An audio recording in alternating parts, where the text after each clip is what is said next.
This is my Bard heal build, or Minstrel build. So I will start off with the race. I went for Wood Elf, but there are other possibilities. You can go for Aasimar or Dragonborn, but I like Wood Elf for the 5% crit chance that you gain. For my bonuses, I went for Constitution and Wisdom, but you can go for Wisdom and Charisma or Wisdom and Dexterity. I just like the extra hit points with Constitution when healing in in-game content.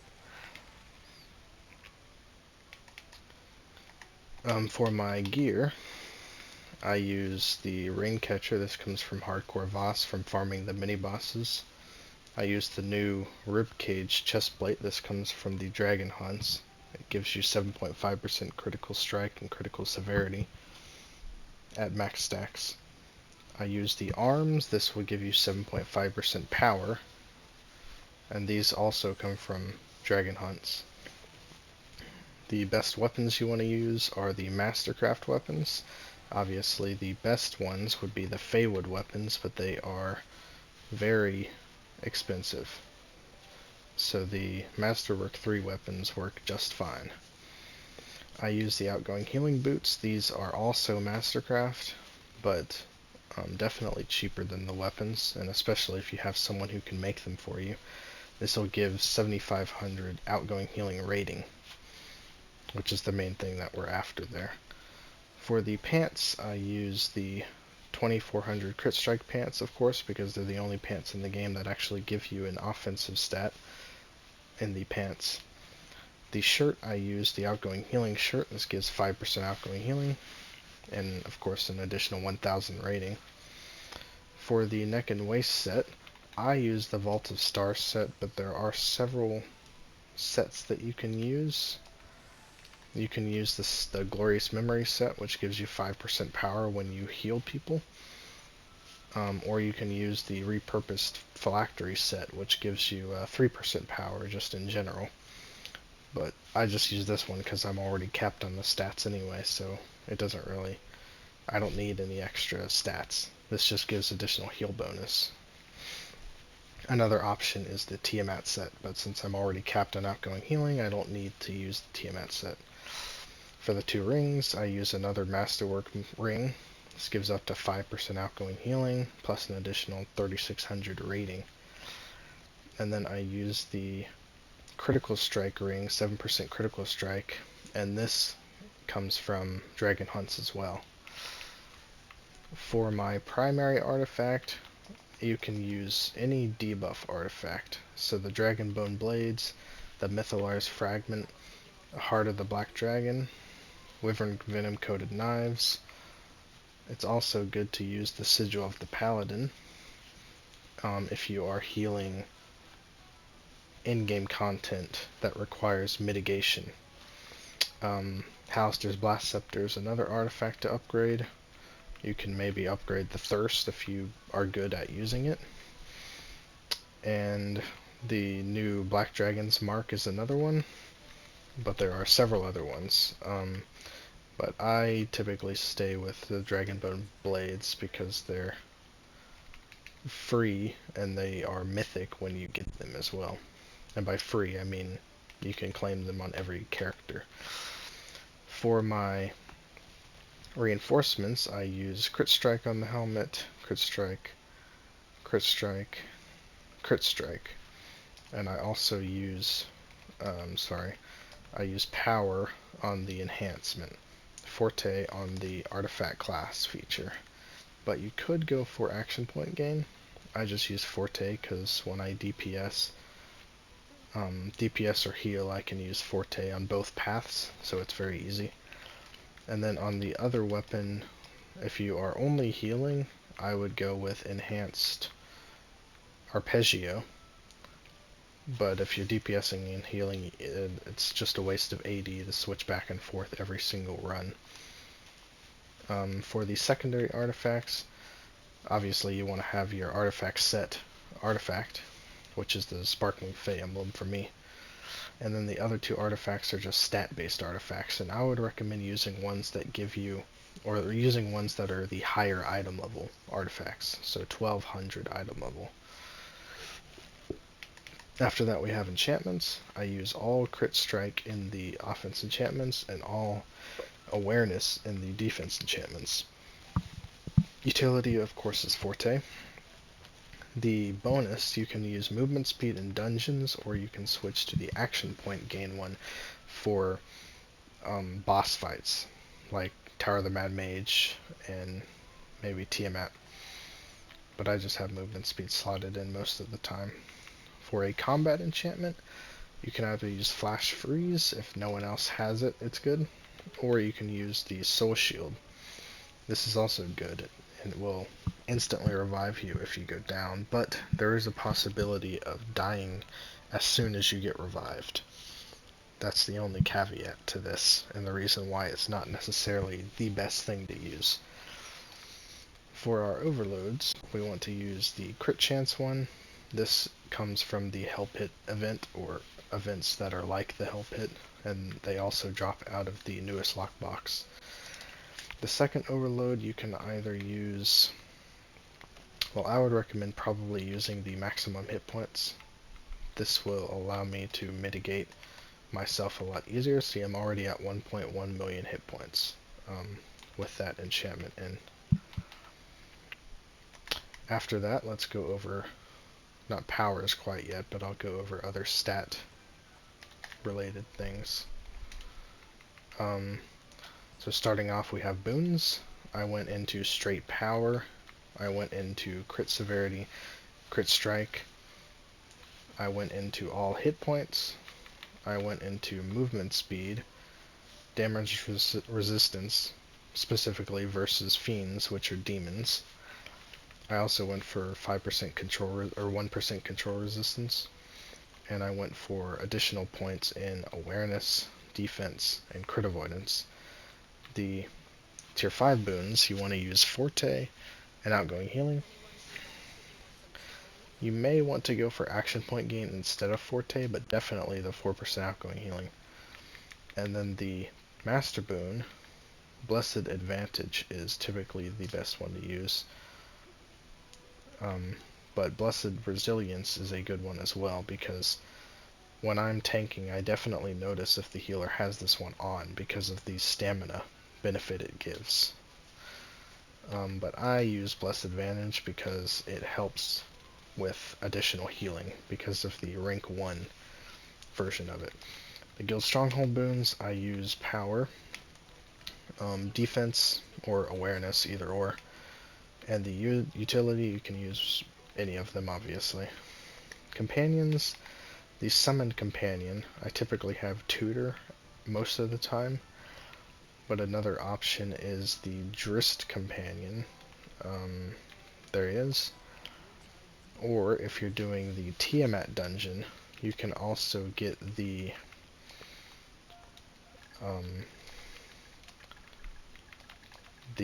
Black Death Scorpion, which is about 1.3 mil. I don't have one currently, but that is the best companion for healers to use in the new Tiamat trial, both normal and master version. Brunor is another option if you're doing Tower of the Mad Mage, if all the other companions are already covered. Also, another companion that I don't have is the Spined Devil Companion. This is another debuff, and it also costs about 1.2, 1.3 million. So, quite expensive companion-wise, which is why I just stick with what I have, and I haven't quite bought either two of those companions yet. For equipment, I use all new pieces that come from the Dragonbone Vale Adventures. This is Crit Strike Awareness, and Crit Avoidance Outgoing Healing. I also have the enhancement slotted in, even though it doesn't actually do anything for me. I just have it slotted for extra item level, because I don't actually need the ratings. It's fairly easy to get the ratings capped on a healer, because you only have to focus on 4 stats rather than more. After that we have the enhancement, of course, is outgoing healing. Companions, I use the raptor. This is the only way I can cap power. If we don't have a raptor group, then I will use the deep crow instead, and that will raise my power by an additional 3.8% or so. I use the bullet pup, compy, alpha compy, black dragon, ion stone, and the fawn, which gives crit chance power. For my mounts, I use runic aura, or if we already have a runic aura in the party, then I will use providence. This will give you additional heals over time, as well as increase the damage of your party. Well, actually, no, it doesn't increase the damage of your party, it just increases the damage of yourself, but it gives you additional heals over time to your party members. That's only if you already have a runic aura in the party. For the combat power, you can use the Eclipse Lion, the Bat Swarm, Pegasus is a good one. That's the legendary one, but this is the mythic version. Also the King of Spines T-Rex is good. And if you don't have any of those, and you're doing something like Tower of the Mad Mage or Zerial, the Griffin or the Bullet or the Salamander are also good companions. So after that we have our stable. So we have the Rough Astral Diamonds, movement speed, encounter power, outgoing healing, and crit severity collars. I have all of the brown insignias are brutalities, and all of the green insignias are dominance. So I use all power-based insignias, power-based and crit severity, because the forte we get from this will also give us crit severity. For the insignia bonuses, I use 3 Gladiator Guiles, 1 Champion's Return, 1 Shepherd's Devotion, but you may go for something like Artificer's Persuasion. The insignia bonuses don't really matter that much, but I would definitely have at least 1 Gladiator's Guile. And Shepherd's Devotion is also quite good because it increases the defense of your teammates. So after that, I will go ahead and show my stats when I'm actually procced. So my power, you can see, is quite low. It's only 65.5%, but that will increase by 7.5% when I have my arms procced. So let me go ahead and do that by playing Rejuvenating Carol. So I'm up to 73% power now, which means I will cap at 90% with the Raptor group. Let me go ahead and pop my potions. I have Wildstorm Elixir, Squash Soup, and Flask of Potency.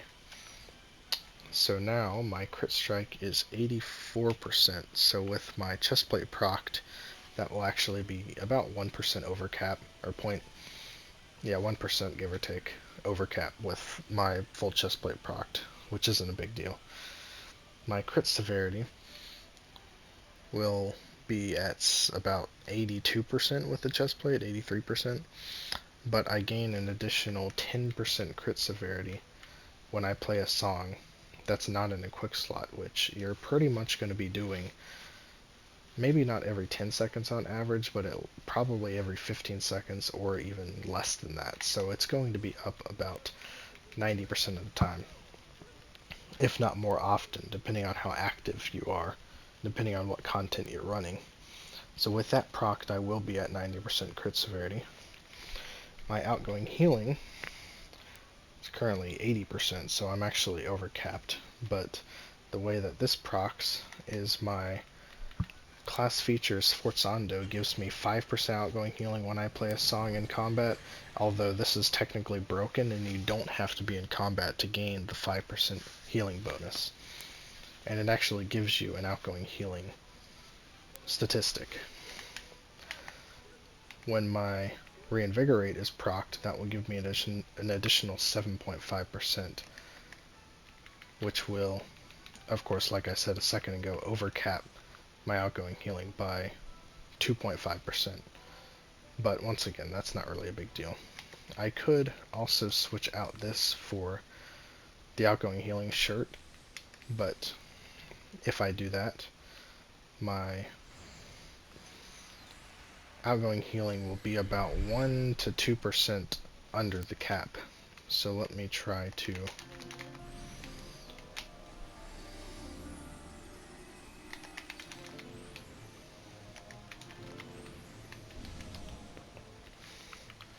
you can see my crit severity there. So I'm at 88.8% outgoing healing, 90% crit severity. My crit strike's going down. Let me try to proc it up. I don't know why it's going down.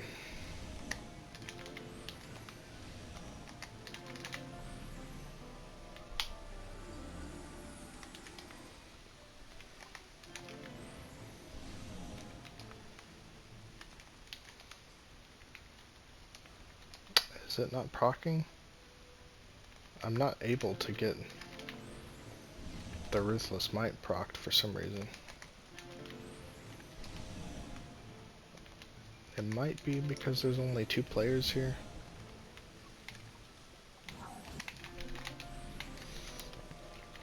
But with all 10 players, it's a lot easier to get up to 90%. There we go, I'm at 90% now. And my power is at 75%, so it's actually overcapped.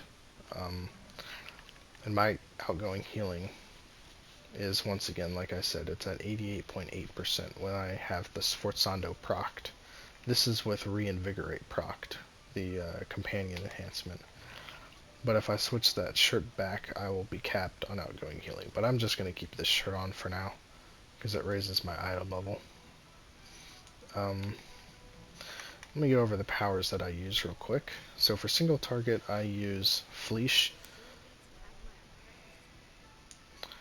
And for AoE, I use Phantasmal Concerto as my sort of at-will that I hit when I don't have anything else to do, to try to gain action points back. I always use Arpeggio. I always use Flourish. I always use Baseline. The third encounter, you can either use Delayed Play, Dancing Lights, or maybe Serenade, but I think the 5% extra healing is quite weak, so I think it's better off of using a different song. But honestly, the third slot doesn't have very good options. Delayed Play is, in my opinion, not very useful. But for moving on for our dailies,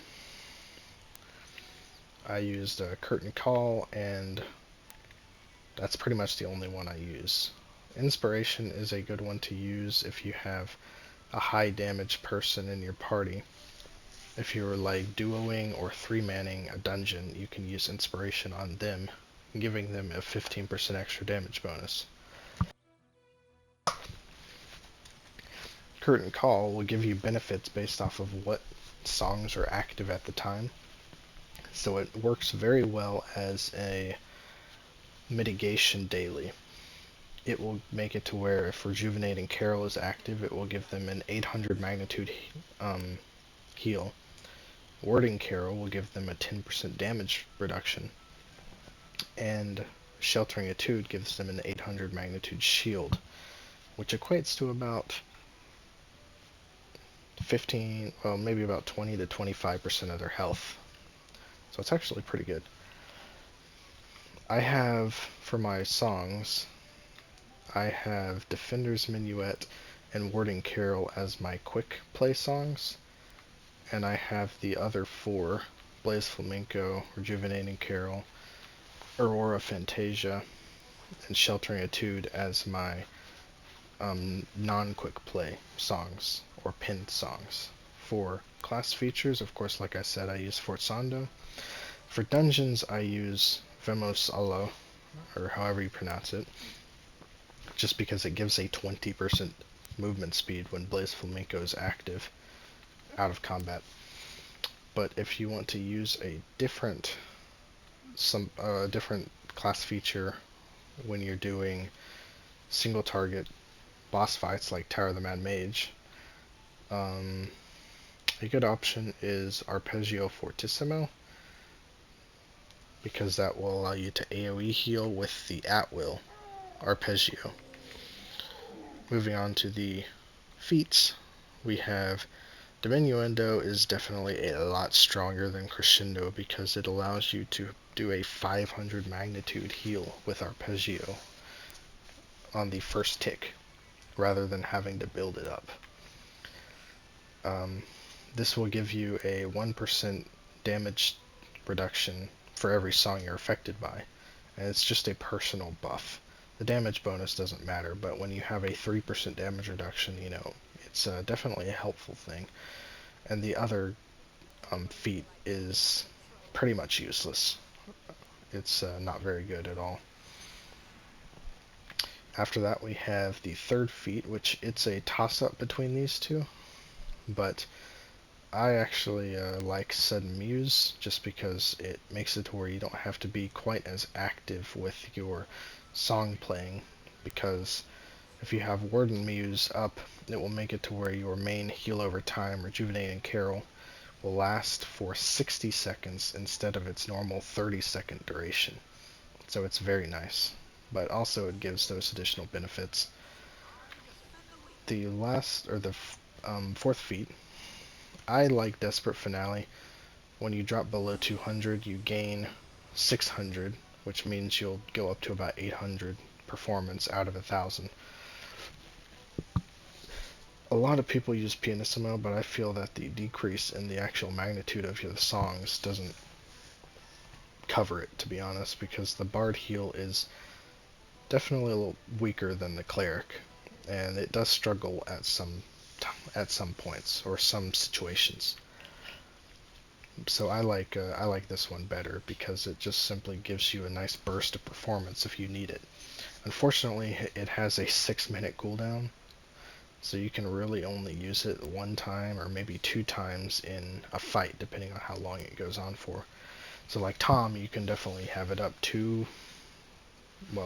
probably 2 times max, depending on if it's like a 13-minute run and you proc it at the beginning of the fight. You might be able to get it to proc 3 times, but I usually don't have to proc it because I manage my performance fairly well. But moving on, we have Storyteller. This is probably one of the best feats in the game, to be honest, and this is the reason why you want to have a bard in your party. For every song that allies are affected by, it will give them a stack of Storyteller, increasing their bonus to their roll by 5%. So of course for DPS, 5% damage increase. Tanks give 5% damage reduction, and healers gain 5% outgoing healing, although the outgoing healing stat is hidden, I'm pretty sure. I haven't had time to test it, but I'm fairly certain that it is a hidden bonus. So if you have 3 songs that are up, which the 3 songs that I have up pretty much all the time are Sheltering Etude, Rejuvenating Carol, and Blaze Flamenco. Sometimes I have to focus a lot more on healing and performance regen, so I might not have Blaze Flamenco up the whole time, but I usually have 3 songs up about 70 to 80% of the duration of the fight. So this will give, with those 3 songs, 15% extra damage to all the DPS in the party. Now keep in mind that these stacks are not able to apply to the bard that actually has the feat, which means you cannot gain the 15% outgoing healing bonus, unfortunately. But let me just quickly talk about the mechanics. So of course Forzando, like I explained earlier, gives 5% outgoing healing, which is it's not a hidden stat.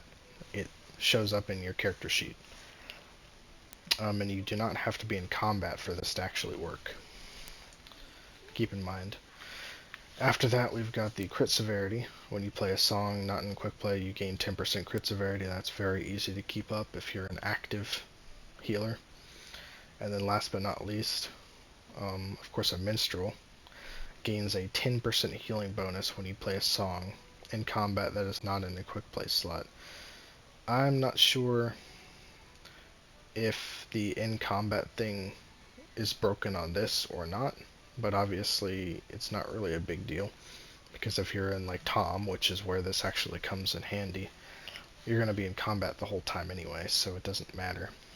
But I have no way of testing this. I know it doesn't give you the outgoing healing as a stat, but it's a hidden stat presumably, but I have really no way of knowing if it works properly or not on the PlayStation, but I'm going to assume that it does.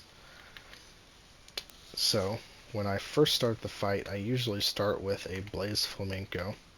So that's down, up, down, down, up, down for PlayStation. And then when I first enter the fight, I pop a Flourish, and then I play Rejuvenating Carol. Triangle, square, right, triangle, square, X. I don't know why the song is playing 2 times, audio-wise. Oh, it looks like I'm lagging, that's why. And then right after I play that, I also play Sheltering Etude. Triangle, square, down, X, right. And that is your main bread and butter heal. Anytime you see people with like 75% health or so, I play that real quick. And that will make it to where when you play it, it will heal them for the amount that it's supposed to heal when it procs, 600 heal magnitude. And it will reapply Sheltering Etude, if they have the Sheltering Etude effect still on them. If they don't have it on them anymore, then it will just apply it, and it won't actually heal them the initial time. So the goal is to keep those songs up at all times. But if you can't keep Blaze Flamenco up all the time because of its, performance drain, and because you're focusing on healing a lot more if you're doing harder content, then you don't really worry about it. Just try to definitely keep Rejuvenating Carol, and definitely try to use Sheltering Etude as much as possible. I don't really use Aurora Fantasia much at all, but this will make it to where whenever you attack, you heal nearby allies. It's only a 50 magnitude heal though. But when you proc Aurora Fantasia, your perform changes to that, and it will heal in an AoE 400 heal magnitude. And it also deals damage to nearby enemies. Defender's Minuet is basically your quick cast heal. It's the same thing pretty much as Intercession for the Cleric. So if I have it in my quick slot because it's very easy to cast, I just press L2 on the controller. And then I also have Wording Carol slotted in my quick play slot because I only use this in some scenarios. Number one, if I want to try to remove negative effects, which doesn't happen very often. It's pretty much like only Tiamat, and maybe if someone gets hit by the poison and the Haiti FBI boss. But the main reason I use this power is in order to proc its effect on Curtain Call when I use that daily, which will give you a 10% damage reduction for all players that get the bonus of Curtain Call. So when I use Curtain Call, I definitely want to make sure that 2 songs are up if I'm trying to mitigate with Curtain Call. Number 1 is Sheltering Etude. Number 2 is Wording Carol. So I will quickly show you what it's like to have those songs up and use Curtain Call. Curtain Call. And then we gain that shield, and we also gain taking decreased damage. You can see Curtain Call there. That's the only lasting effect it actually has besides the shield. Now, one last thing before I end this video that I'm going to talk about is I'm going to explain the way the Phantasmal Concerto works and why it is so strong in AoE to build your AP back. Well, that's 3 enemies right there. Let me see if I can find more than just 3. Okay. So if I get a bunch of enemies together, look how fast my AP is gaining back. And I also heard that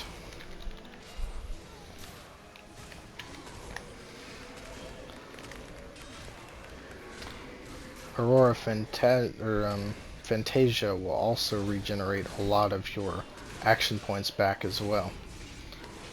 But you can see how fast my AP comes back. And the more mobs you have that you're attacking with the at-will, the more AP you will gain back per hit. And that's the reason why that at-will is so strong for AoE. Now for single target at-wills, it's kind of a toss-up. You can really use either 3 of these, to be honest. I like Fleesh. I feel that it actually generates a little bit more AP than the other 2 for single target, but single target AP gain, in my opinion, needs to be increased a little bit on the Bard. I would say probably around a 20%, maybe 10 to 20% increase in total. And I think the Bard would be at a good place, AP gain wise.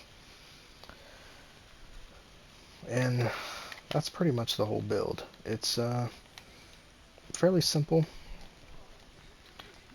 and there's not really anything that I'm going for that I don't have yet. I pretty much have everything that I need for the build because I am obviously capped on all of my stats with the Raptor group. Of course, without the Raptor group, my power is only about 75% or 78%, something like that. But that's still not bad, you know. And the only time I'm going without a Raptor is typically when I'm doing random groups, like random queues. So the stats for that instance aren't bad. But that's pretty much the whole build. So thank you for watching.